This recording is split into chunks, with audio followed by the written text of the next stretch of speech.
Hey, it's me, Destin. Welcome back to Smarter Every Day. So in the last video, we talked about what it was like to get a tattoo in slow motion. But this time, we're going to talk about the removal process. It's way more complicated. It involves physics like thermodynamics, optics, even biology and chemistry are involved.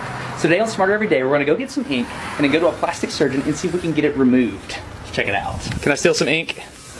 Yeah. Thanks. Yes. So before we talk about how to get the ink out of the body, let's talk about what exactly you're putting into it. Most people don't realize this, but the bright colors in tattoo inks are actually created from compounds that mostly use heavy metals. I know, that's kind of crazy, right? I mean, you go to all these great lengths at a tattoo parlor to have a sterile field so no pathogens are transferred, but if you think about it, they're essentially making a very clean way for you to inject heavy metals into your body.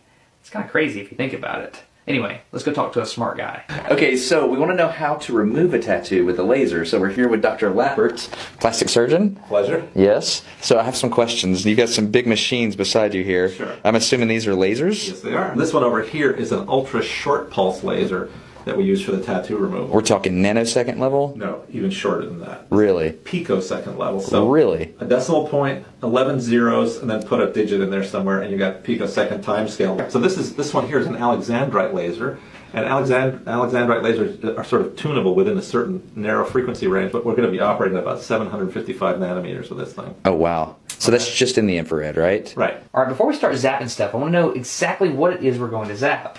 I've got a little drop of tattoo ink here, and I'm going to put it on this slide and place it under my microscope in hopes that we can see those metals. When we zoom in, you can see these little bitty ink particles moving around, and then there's these much bigger chunks. Take just a second before we go further and remember what that slow motion tattooing I recorded in the last episode looked like.